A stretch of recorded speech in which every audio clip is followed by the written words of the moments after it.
ലോകത്തെ ഏറ്റവും അധികം ആളുകൾ ഒന്നിക്കുന്ന മൂന്നാമത്തെ വലിയ സ്ഥലമെന്നാണ് ഈ കുംഭമേള നടക്കുന്ന സ്ഥലത്തെ വിശേഷിപ്പിക്കുന്നത്. സ്വാഭാവികമായിട്ടും ഏതാണ്ട് 45 ദിവസം കൊണ്ട് 40 കോടിയിലധികം ആളുകൾ വരുന്നു. അപ്പോൾ ഇവിടെ മുങ്ങിക്കുളിക്കുന്നത് ഗംഗാ നദീജലത്തിലാണ്. അപ്പോൾ ഈ ഗംഗാ നദീജലത്തിൽ ഇത്രയും ആളുകൾ മുങ്ങിക്കുളിക്കുന്നു, പിന്നെ ആളുകൾ വരുന്നു. അപ്പോൾ ജലത്തിൻ്റെ ഒരു ക്വാളിറ്റി, ജലം ഇങ്ങനെ ചെയ്യുന്നതുകൊണ്ട് എന്തെങ്കിലും അസുഖങ്ങൾ വരികയോ അല്ലെ മുൻകൂട്ടി പരിശോധന നടത്തുമോ, അങ്ങനെയൊക്കെ ചെയ്യുമോ? ഒരു ആശങ്ക ഉണ്ടാവില്ല? പിന്നെ ഈ ഇത് കഴിഞ്ഞ മാസം തന്നെ ഈ പ്രശ്നം ഉന്നയിച്ചതാണ് യോഗി ആദിത്യനാഥിന് മുമ്പിൽ. ഗംഗാതീരത്ത് തന്നെയുള്ള ഒരു പ്രസ് മീറ്റിൽ ഈ ചോദ്യം വന്നു. പുള്ളി പറഞ്ഞു, ഞാൻ കഴിഞ്ഞ 3 മാസത്തിനിടയ്ക്ക് ഒരു 2 ആഴ്ച കൂടുമ്പോൾ, പറ്റിയാൽ 10 ദിവസം കൂടുമ്പോഴെങ്കിലും ഇവിടെ വന്ന് ഗംഗയിൽ ഞാൻ തന്നെ മുങ്ങും,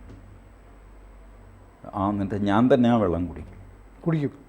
ഈ ടെസ്റ്റ് ചെയ്ത് റിപ്പോർട്ട് സംഗതിയൊക്കെ ഉണ്ട്, അതൊക്കെ എന്നെ കാണിക്കാറുണ്ട്. സാർ ഇത് നോക്ക്, ഇതൊക്കെ വിത്തിൻ ലിമിറ്റ്സ് ആണെന്നൊക്കെ പറഞ്ഞിട്ട്.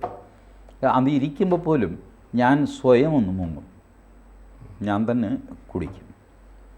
വെള്ളം അതിശീഘ്രം എന്നെ കടന്നു പോകും. നമ്മൾ കുളിച്ച വെള്ളമല്ല കുടിക്കുന്നത്, അപ്പോഴത്തേക്ക് ആ വെള്ളം പോയി കഴിഞ്ഞു. അതിൻ്റെ കണക്ക് പറഞ്ഞിരുന്നത് എന്തോ 40 ക്യൂബിക് മീറ്റർ പെർ സെക്കൻഡ് അങ്ങനെ എന്തോ ആണ് വെള്ളം ഒഴുകുന്നത്. അത് കൂടാതെ അതിന് റെഗുലേഷനുമുണ്ട്. ആൾ കൂടിക്കഴിഞ്ഞാൽ വെള്ളത്തിൻ്റെ അളവ് കൂട്ടും. ഗംഗയുടെ ഇത് ജലനിരപ്പ് ഒന്ന് കൂടും. പിന്നെ ഒഴുക്കിൽ പെട്ടുപോകാതിരിക്കാനുള്ള അറേഞ്ച്മെൻറ്റ് ഇതെല്ലാം ചേർന്ന് ഇപ്പോൾ ക്ലിയറാണ്, കണ്ണീര് പോലെ. പമ്പയിൽ മുങ്ങിയാൽ ചിലപ്പോൾ പണി കിട്ടിയെന്ന് വരും. അത് പിന്നെ ചോദിക്കാനും പറയാനും ആരുമില്ല. പിണറായി വിജയന് പമ്പയിൽ പോയി മുങ്ങാൻ പറ്റുമോ? പമ്പയ്ക്കൊരു പ്രശ്നമില്ല, ഞാൻ മുങ്ങി കാണിച്ചു തരാം. പറ്റുമോ? പറ്റില്ല. ബട്ട് യോഗി ആദിത്യനാഥ് അത് ചെയ്യുന്നുണ്ട്. 10 ദിവസം കൂടുമ്പോൾ മുങ്ങിക്കൊണ്ടിരുന്നു. ഇപ്പോഴും ഇടയ്ക്കെപ്പോഴെങ്കിലും പോയിട്ട് മുങ്ങുന്നുണ്ടാവും. പക്ഷെ മുമ്പ് എപ്പോഴും പ്രധാനമന്ത്രി നരേന്ദ്രമോദി അവിടെ വന്നപ്പോൾ ഇതിലൊന്നും മുങ്ങാമെന്ന് ചോദിച്ചപ്പോൾ അത് സമ്മതിച്ചില്ല, അല്ലെ അത് കേട്ടില്ല എന്ന് പറയുന്നൊരു ആരോപണമുണ്ട്. കേട്ടു. അപ്പം കേട്ടില്ലെന്നേ ഉള്ളൂ. അത് 2013 മൗറീഷ്യസിൻ്റെ പ്രസിഡൻറ്റ് കുംഭമേളയിൽ വന്നിരുന്നു. അദ്ദേഹം, മൗറീഷ്യസ് എന്ന് പറഞ്ഞാൽ ലഘു ഭാരത് എന്നാണ് അവർ സ്വയം പറയുന്നത് തന്നെ, ചെറിയ ഭാരതം. അങ്ങനെ നമ്മുടെ സംസ്കാരം ഇതൊക്കെ ആയിട്ട് കഴിയുന്നതാണ്. ചെറിയൊരു രാജ്യമാണ് മൗറീഷ്യസ്. അവിടുത്തെ പ്രസിഡൻറ്റ് വന്നു 2013 പുള്ളിയെ സ്വീകരിച്ചൊക്കെ കൊണ്ടുപോയി. ഗംഗയിലെ വെള്ളം കണ്ടപ്പോൾ പുള്ളി തളർന്നുപോയി. പുള്ളി പറഞ്ഞു, ഇതിൽ മുങ്ങാൻ പറ്റില്ല. അങ്ങനെ തിരിച്ചുപോയി, സങ്കടത്തോടെ പോയി, കണ്ണീരോടെ തിരിച്ചുപോയി എന്നൊക്കെയാണ് പത്രഭാഷയിൽ അന്ന് എഴുതിയിരുന്നത്. കരഞ്ഞില്ലായിരിക്കാം, പക്ഷേ അങ്ങനെ വിഷമം തോന്നി. അതിനായിട്ട് മൗറീഷ്യസിൽ നിന്ന് ഇവിടം വരെ വന്നിട്ട് അതും മാത്രം ചെയ്യാതെ തിരിച്ചു പോകേണ്ടി വരുന്ന അവസ്ഥ. അത് കഴിഞ്ഞ് 2017 യോഗി വരുന്നത്. 2017 യോഗി വന്ന് ഗംഗ ക്ലീൻ ചെയ്തിട്ട് അവിടെ ലഖ്നൗവിലോ മറ്റോ മോദി വന്നപ്പോൾ യോഗി റിക്വസ്റ്റ് ചെയ്തു, ഇങ്ങനൊരു സംഭവം ഉണ്ടായി, മൗറീഷ്യസ് പ്രസിഡൻറ്റിനൊരു നാണക്കേട് പോലെ അന്ന് പറ്റി, ഇപ്പം ഞാനത് മാറ്റിയിട്ടുണ്ട്, ഒന്ന് വന്ന് നോക്കണം. അപ്പോൾ മോദി പറഞ്ഞു, ഇപ്പം എനിക്ക് വരാൻ പറ്റില്ല, കാരണം പ്രോഗ്രാമൊക്കെ ഫൈനലൈസ്ഡാണ്, തിരിച്ച് ഡൽഹിക്ക് പോകണം. അത് കഴിഞ്ഞ് ഒരാഴ്ച കഴിഞ്ഞോ മറ്റോ മോദി ഇതിനായിട്ട് തന്നെ, ഈ അത്ഭുതം കാണാനായിട്ട്, മൗറീഷ്യസിൻ്റെ പ്രസിഡൻറ്റ് മുങ്ങാൻ പറ്റില്ല എന്ന് പറയുന്ന സാധനം ധൈര്യമായിട്ട് മുങ്ങിക്കോ ചേട്ടാന്ന് പറഞ്ഞ് എന്നെ വിളിക്കുന്നു. മോദി വന്നു, മോദിക്ക് ബോധ്യപ്പെട്ടു. മോദി ഇറങ്ങി മോദി പിന്നെ എവിടെയും മുങ്ങുന്ന ആളാണ്, രാമേശ്വരത്തും അവിടെ ഇവിടെയൊക്കെ മുങ്ങിയ ആളല്ലേ. അപ്പം മോദി അത് ചെയ്തു. അപ്പം ചെയ്തില്ല. അവിടെ വെച്ച് ഇപ്പോൾ യോഗി പറഞ്ഞു, നമുക്ക് ഡയറക്റ്റ് ഇവിടെ നിന്ന് പ്രയാഗ്രാജിലേക്ക് പോകാം. മോദി പറഞ്ഞു, പറ്റില്ല, എനിക്ക് ടൈറ്റ് ഷെഡ്യൂളാണെന്ന് പറഞ്ഞിട്ട് അന്ന് പോയില്ല. ബട്ട് ആഫ്റ്റർ 2 വീക്സ് മോദി പോയി നേരിട്ട് കണ്ട് ബോധ്യപ്പെട്ടു. അതുകൊണ്ടാണ് ഇത്തവണ ഈ പൊല്യൂഷൻ്റെ ആരോപണങ്ങളൊന്നും ഇല്ലാത്തത്. ഒരാരോപണവും പറയാനില്ല. അപ്പോഴാണ് ഒരു ചെറിയ തീപിടുത്തം കിട്ടി. ഒരു ഗ്യാസ് സിലിണ്ടർ ചീറ്റിയെന്നോ മറ്റോ 2 ഗ്യാസ് സിലിണ്ടർ പൊട്ടിയെന്നൊക്കെ ആക്കി കുറേ വാർത്തയൊക്കെ കൊടുത്തൊക്കെ ഒന്ന് സമാധാനിച്ചല്ല, വേറെ ഒന്നും സംഭവിച്ചില്ല. ഇപ്പോൾ ലോകത്ത് ഏറ്റവും കൂടുതൽ ആളുകൾ വരുന്ന, അല്ലെങ്കിൽ ലോകത്ത് ആളുകൾ ഏറ്റവും കൂടുതൽ ഗൂഗിൾ സെർച്ച് ചെയ്യുന്ന സ്ഥലം കുംഭമേളയുമായി ബന്ധപ്പെട്ടാണ്. അപ്പോൾ അത്രയധികം ആളുകളിലേക്ക് ഈ ഒരു സന്ദേശം എത്തിക്കാൻ സാധിച്ചു. പക്ഷേ UPA സർക്കാർ ഇന്ത്യ ഭരിച്ചുകൊണ്ടിരുന്ന സമയത്ത് ഈ രീതിയിൽ ഗംഗയെ കാണുകയോ സംരക്ഷിക്കുകയോ ചെയ്തിരുന്നില്ലല്ലോ. അല്ല, അത് ചെയ്യുമ്പോഴേ സെക്യുലറിസത്തിന് എന്തോ കുറവ് വരുന്നു എന്നൊരു ധാരണ അവർക്കുണ്ടാകുന്നു. അതാണ് അവരുടെ പ്രശ്നം. അവർക്ക് ഗംഗയുടെ പ്രാധാന്യം അറിഞ്ഞുകൂടാഞ്ഞിട്ടോ കുംഭമേളയുടെ പ്രാധാന്യം അറിഞ്ഞുകൂടാഞ്ഞിട്ടോ ഒന്നുമല്ല. അത് ചെയ്തു കഴിഞ്ഞാൽ മുസ്ലിങ്ങൾക്കത് ഇഷ്ടപ്പെട്ടില്ലെങ്കിൽ മുസ്ലിങ്ങളുടെ വോട്ട് പോകും. ഇത് ഇങ്ങനെ ഭയന്നിട്ടാണ്. വാസ്തവത്തിൽ മുസ്ലിങ്ങൾക്ക് അതിൽ നിങ്ങൾ ഗംഗ വൃത്തിയാക്കി കഴിഞ്ഞാൽ മുസ്ലിങ്ങൾക്ക് നല്ലതല്ലേ. ഹിന്ദുക്കൾ മാത്രമല്ലോ ഗംഗയിലുള്ള എല്ലാവരും ഉപയോഗിക്കുന്നത്. പക്ഷേ അത് ചിന്തിക്കാൻ അവർക്ക് സാധിക്കുന്നില്ല. അത് ചെയ്താൽ മുസ്ലിങ്ങൾക്ക് ദേഷ്യം വരുമെന്ന് പറഞ്ഞ് കുറേശ്ശെ മുസ്ലിങ്ങളും അത് വിശ്വസിച്ച് ദേഷ്യപ്പെടാനും തുടങ്ങി. കുംഭമേള ഇത് ചെയ്തു, ക്ലീൻ ചെയ്തു എന്നൊക്കെ പറഞ്ഞു കഴിഞ്ഞാൽ അത് ഹിന്ദുക്കൾക്ക് കൊടുത്ത എന്തോ ഒരു ആനുകൂല്യമായിട്ട് മുസ്ലിങ്ങളിൽ ഒരു വിഭാഗമെങ്കിലും കാണാൻ തുടങ്ങി. ഇവരുടെ ഈ നരേറ്റീവ് ഓടിച്ച് അങ്ങനെയൊക്കെയാണ് കോൺഗ്രസ്സിന് അബദ്ധമെല്ലാം പറ്റിയതും ഹിന്ദുക്കൾ നിശേഷം കോൺഗ്രസ്സിൽ നിന്ന് അകന്നു പോയതുമൊക്കെ അതുകൊണ്ടാണ്. ഈ കുംഭമേള എന്ന് പറയുന്നത് ഈ സന്യാസിമാർ അങ്ങനെ വരുന്നു, ചിലർ വസ്ത്രം ധരിക്കാതെ വരുന്നു എന്നൊക്കെ പറഞ്ഞിട്ട് അന്ന് കുംഭമേളയ്ക്ക് അത്ര ഒരു പോസിറ്റീവായിട്ടുള്ള ഒരു നിലപാടായിരുന്നില്ല. പക്ഷേ ഇപ്പോഴത്തെ കുംഭമേള എന്ന് പറയുമ്പോൾ തന്നെ ലോകമെമ്പാടുമുള്ള ആളുകളെ ആകർഷിക്കുന്ന രീതി, ഒരുപക്ഷെ വലിയ PR വർക്കും ഉണ്ടായിരിക്കും അതിന് പിന്നിൽ. ആ രണ്ട് കാലഘട്ടത്തെയും എങ്ങനെയൊന്ന് കമ്പയർ ചെയ്യാൻ പറ്റും? UPA ഭരിച്ച സമയത്തെ പോലെ അല്ലല്ലോ NDA കാലത്ത്. അതെ, അത് കേരളത്തിലെ ഒരു പ്രത്യേക സംഭവമാണ്. ഈ നാഗസന്യാസികൾ നഗ്നരായിട്ട് തുണിയില്ലാതെ നടക്കുന്നു.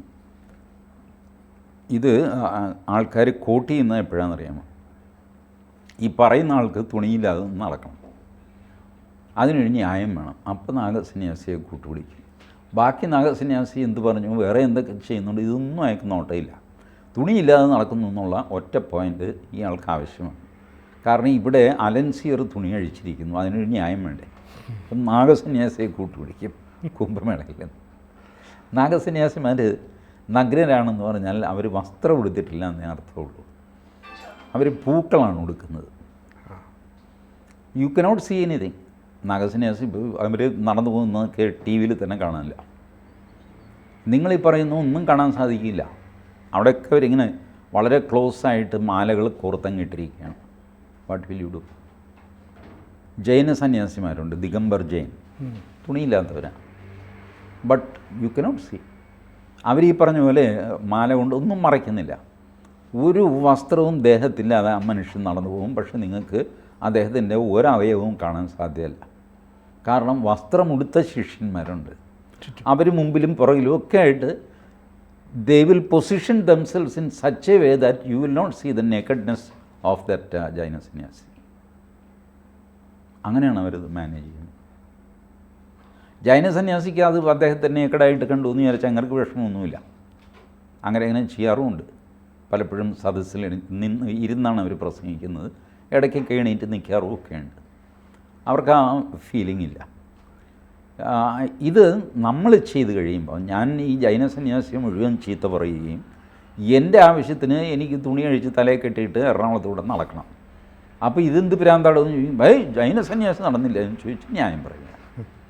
ജൈന സന്യാസി വേറെ എന്തൊക്കെ ചെയ്തു, വേറെ എന്തൊക്കെ പറഞ്ഞു, ഇതൊന്നും നമ്മൾ നോക്കില്ല. നമ്മുടെ ആവശ്യത്തിന് വേണ്ടി അവരെ ഉപയോഗിക്കുക. അതാണ് ഞാൻ ഇടയ്ക്ക് പറയാറില്ലേ, ഈ നാരായണ ഗുരുവിനെ പല്ല് തേക്കാൻ, മുടി ചീകാൻ ഒക്കെ ഉപയോഗിക്കുന്ന ആൾക്കാരുണ്ട്. ഷേവ് ചെയ്യാൻ വരെ ഉപയോഗിക്കുന്നുണ്ട് നാരായണ ഗുരുവിനെ. അവരവരുടെ ഉപയോഗത്തിനെടുത്തിട്ട് പിന്നെ നാരായണ ഗുരുവിനെ തിരിച്ചു വയ്ക്കും. അങ്ങനെ തുണിയില്ലാതെ നടക്കാനായിട്ട് നാഗസന്യാസി എടുക്കും. തുണി ഉടുക്കാൻ നേരത്ത് നാഗസന്യാസി ഇല്ല. ഇങ്ങനെയുള്ള സ്വഭാവമാണ്. ഇതൊന്നും അധികകാലം ഈ നരേറ്റീവ് ഒന്നും നിൽക്കില്ല. ഒന്ന്, ഉത്തരേന്ത്യക്കാരെല്ലാം പൊട്ടന്മാരാണ്, ബുദ്ധിശൂന്യൻ. സന്യാസി പരിഹസിക്കപ്പെടേണ്ടവനാണ്. അതാണ് ആറാലുമൂട്ടിലൊന്ന് ട്രൈ ചെയ്ത് നോക്കിയത്. അത് പൊളിഞ്ഞ് പാളീസായില്ലേ. ഇവരെന്തെല്ലാം ബഹളം വെച്ചു. ദുരൂഹത എന്നൊക്കെ പറഞ്ഞിട്ട് അവസാനം ഒന്നുമില്ല. എന്തിനായിരുന്നു ആ പാവത്തിൻ്റെ കല്ലറ പൊളിച്ചത്? പിന്നെ ദൈവാധീനം, അത് ചെറിയൊരു സമാധിയായിരുന്നു, ഇപ്പോൾ വലിയ സമാധിയായി, മഹാസമാധി. അങ്ങനെ ആക്കിക്കൊടുത്തു. ഇതൊക്കെ ഇവരുടെ ഈ ഉള്ളിലെ അനാവശ്യമായ ഇതാണ്. ഞാൻ സിനിജി നോക്കിക്കോളും, ബംബം ഹരഹര ബംബം ബോൾ എന്ന് പറയുന്നൊരു പുസ്തകമുണ്ട്. സക്കറിയ ഇറക്കിയതാണ്. സക്കറിയ എഴുതിയതാണ് കുംഭമേളയെ പറ്റി. ഇപ്പോൾ ഉണ്ടോ? പിന്നെ DC ബുക്സിൽ കിട്ടും. വർഷങ്ങൾക്ക് മുമ്പ്, എനിക്ക് തോന്നുന്നു ഒരു 15-20 വായിക്കാം, എനിക്ക് ഓർമ്മയില്ല. 2010-11 ആ സമയത്ത് എപ്പോഴുമാണ്. സക്കറിയ പോയിരുന്നു. കുംഭമേള കണ്ടിട്ട് സക്കറിയ ആന്തം വിട്ടെഴുതിയ ഒരു ചെറിയ പുസ്തകമാണ് ബം ബം ഹരഹര ബം ബം ബോൾ. അതിൽ കുംഭമേള വിവരിച്ചിട്ടുണ്ട്. അതൊക്കെ മലയാളത്തിലെ മാധ്യമങ്ങളൊന്നും വായിച്ചിരിക്കേണ്ടതാണ്. കുറഞ്ഞ പക്ഷം സക്കറിയ ഇതിൻ്റെ വല്ല ചർച്ചയൊക്കെ ഉണ്ടെങ്കിൽ അദ്ദേഹത്തെ വിളിക്കേണ്ടതാണ്. അദ്ദേഹം പറയും, സക്കറിയ ഏതായാലും ഹിന്ദു പക്ഷപാതിയല്ലല്ലോ, അല്ല, ഹിന്ദു എന്നല്ല, RSS പക്ഷപാതിയല്ലല്ലോ. RSSൻ്റെ കടുത്ത വിമർശകനാണ്. RSSനെ കണ്ടാൽ കുളിക്കണം എന്ന് വിശ്വസിക്കുന്ന ആളാണ് സക്കറിയ. ആ സക്കറിയാണ് കുംഭമേളയെ പറ്റി പുസ്തകം എഴുതിയിരിക്കുന്നത്. ഇത് സക്കറിയ ഈ പുസ്തകം എഴുതിയിട്ടില്ല എന്നുള്ള മട്ടിൽ പെരുമാറിക്കളയും ഇവർ. സക്കറിയയും കൂടുതൽ അത് ചൊറിയാനൊന്നും പോകില്ല. കാരണം പുള്ളിക്ക് ഉള്ള ഒരു സ്റ്റാറ്റസ് ഇല്ലാതെ പോയെങ്കിലും ഒന്ന് ഭയന്നിട്ടായിരിക്കും. എന്ത് വാങ്ങിക്കോട്ടെ, പുള്ളി സ്വന്തം പുസ്തകങ്ങളെ പറ്റി സംസാരിക്കുമ്പോൾ ഈ പുസ്തകത്തെപ്പറ്റി അദ്ദേഹം സംസാരിച്ച് ഞാൻ കേട്ടിട്ടില്ല. ഒരു പക്ഷേ ഞാൻ കേൾക്കാത്തതുമായിരിക്കാം കേട്ടോ. പക്ഷേ അതിൻ്റെ ടൈറ്റിൽ തന്നെ എനിക്ക് ഇഷ്ടപ്പെട്ടു. കാരണം കുംഭമേളയിൽ വരുന്ന വലിയൊരു മുദ്രാവാക്യമാണിത്, ബം ബം ഹരഹര ബം ബം ബോൾ. ഇത് പറഞ്ഞിട്ടാണ് ആൾക്കാർ നടക്കുന്നതും ഓടുന്നതും ഗംഗയിലേക്കെടുത്ത് ചാടുന്നതും മുങ്ങുന്നതുമെല്ലാം. അപ്പോൾ ഈ അവിടേക്ക് ചെന്ന് കഴിയുമ്പോൾ നമുക്കിപ്പോൾ വസ്ത്രം ഇല്ല എന്നുള്ളതോ അല്ലെങ്കിൽ ദേഹമില്ല എന്നുള്ളതോ അങ്ങനെയൊക്കെയുള്ള വലിയ അനുഭവസാക്ഷിയാണ് പറയുന്നത്. അപ്പോൾ ഈ വിദേശത്തു നിന്ന് വരുന്നവർ ഉൾപ്പെടെയുള്ളവർ അതിൻ്റെ സാക്ഷ്യങ്ങളൊക്കെ കൊടുക്കുമ്പോൾ മലയാളത്തിലെ മാധ്യമങ്ങൾ അതിന് വേണ്ട രീതിയിലൊരു പ്രാധാന്യം കൊടുക്കുന്നില്ലെന്ന് തോന്നുന്നുണ്ടോ? അല്ല, അത് മലയാള മാധ്യമങ്ങൾ മതത്തിന് പ്രാധാന്യം കൊടുക്കും, ആധ്യാത്മികതയ്ക്ക് പ്രാധാന്യം കൊടുക്കില്ല. മതത്തിന് പ്രാധാന്യം കൊടുക്കും. അവർ ശബരിമല ലൈവ് കാണിക്കില്ല, അവർ മകരവിളക്കൊക്കെ, ചോറ്റാനിക്കര മകം കാണിക്കും, ഗുരുവായൂർ ഏകാദശി കാണിക്കും, ഇതൊക്കെ കാണിക്കും. ഇതൊന്നും കുംഭമേളയിലൊന്നും കാണിക്കാനില്ല. ഒരു ഇവൻറ്റ് എന്ന് പറഞ്ഞില്ല. ഓരോ മനുഷ്യനും ഗംഗയിൽ മുങ്ങി നിവരുന്നതാണ് അതിൻ്റെ ഇവൻറ്റ്. ഈ തീർത്ഥയാത്ര എന്നുള്ള സങ്കല്പം TV-കാർക്ക് മനസ്സിലായിട്ടില്ല. അവിടെ ദൈവമല്ല, തീർത്ഥമാണ്, ഗംഗയാണ് ദൈവം. ഗംഗയിൽ പോയി മുങ്ങുന്നു. അല്ലാതെ അവിടെ പ്രത്യേകിച്ച് അമ്പലമൊന്നുമില്ലല്ലോ, കൃഷ്ണനോ ശിവനോ ഇല്ല. ഇനി ഉണ്ടെങ്കിൽ തന്നെ ആരെങ്കിലും അവിടെ വെച്ചിട്ട് അവിടെ പൂജിക്കുന്നുണ്ടാവും. അത് കഴിഞ്ഞിട്ട് അത് എടുത്തുകൊണ്ട് പോവുകയും ചെയ്യും. തീർത്ഥയാത്ര എന്ന് പറഞ്ഞാൽ തീർത്ഥത്തിലേക്കുള്ള യാത്ര. പുണ്യതീർത്ഥമാണ് ഗംഗ. അതുകൊണ്ട് തീർത്ഥയാത്ര. എവിടെയാണോ നമ്മൾ തീർത്ഥയാത്ര എന്നുള്ള പദം ഉപയോഗിക്കുന്നത് അതിൻ്റെ അറ്റത്തൊരു തീർത്ഥം ഉണ്ടാകും. ശബരിമല തീർത്ഥാടനം എന്ന് നിങ്ങൾ പറഞ്ഞു കഴിഞ്ഞാൽ അവിടെ ഒരു തീർത്ഥമുണ്ട്.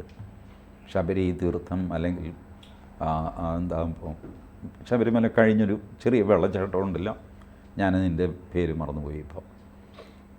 അവിടെ ഒരു തീർത്ഥമുണ്ട്, ഇൻവേരിയബിൾ അവിടെ തീർത്ഥമുണ്ട്. പത്മനാഭനെ കാണാൻ പോയി കഴിഞ്ഞാൽ അവിടെ പത്മതീർത്ഥമുണ്ട്. ഗോ ടു എനി ടെമ്പിൾ, അവിടെ തീർത്ഥമുണ്ട്. അതുകൊണ്ടാണ് ഇതിന് തീർത്ഥാടനം എന്ന് പറയുന്നത്. അല്ലെങ്കിൽ ഗുരുവായൂർ തീർത്ഥാടനം, ഗുരുവായൂർ നദിയിരിക്കുന്നു ഒന്നുമില്ലല്ലോ.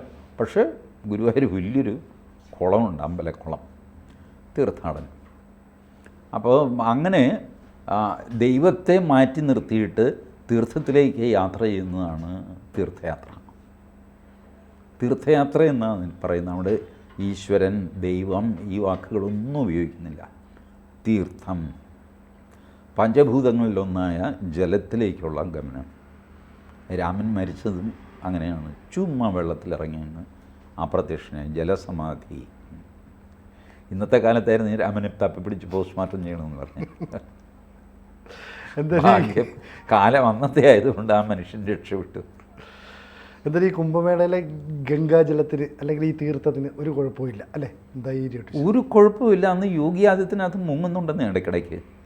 You take A certificate from. അല്ല, പിണറായി വിജയനെ പോലെ ഇത് നിയമസഭയിൽ പറഞ്ഞതൊന്നുമല്ല. പോയി മുങ്ങി വെള്ളം കുടിച്ചിട്ട് അത് കഴിഞ്ഞിട്ട് പറഞ്ഞതാണ്. ഗംഗാതീരത്തിരുന്നുകൊണ്ട് തന്നെയുള്ള പത്രസമ്മേളനത്തിൽ പറഞ്ഞത്. ഞാൻ പോയിട്ടില്ല കുംഭമേളയ്ക്ക്. അത്രയും വലിയ ആൾക്കൂട്ടമൊന്നും എനിക്ക് താങ്ങാനൊന്നും പറ്റില്ല. അതുകൊണ്ട് ഞാൻ അറ്റംപ്റ്റ് ചെയ്തിട്ട് പോലുമില്ല. ബട്ട് ഈ കാര്യങ്ങൾ ഞാൻ ഒബ്സർവ് ചെയ്യുന്നുണ്ട്, അതേ ഉള്ളൂ. നമ്മുടെ അഭിമാനമാണെന്ന് പറഞ്ഞ് നിർത്താം. തീർച്ചയായും. കൂടുതൽ വാർത്തകളും വിശേഷങ്ങളും നിങ്ങളിലേക്ക് എത്താൻ ABC മലയാളം സബ്സ്ക്രൈബ് ചെയ്യുക, ബെൽ ബട്ടണും അമർത്തുക.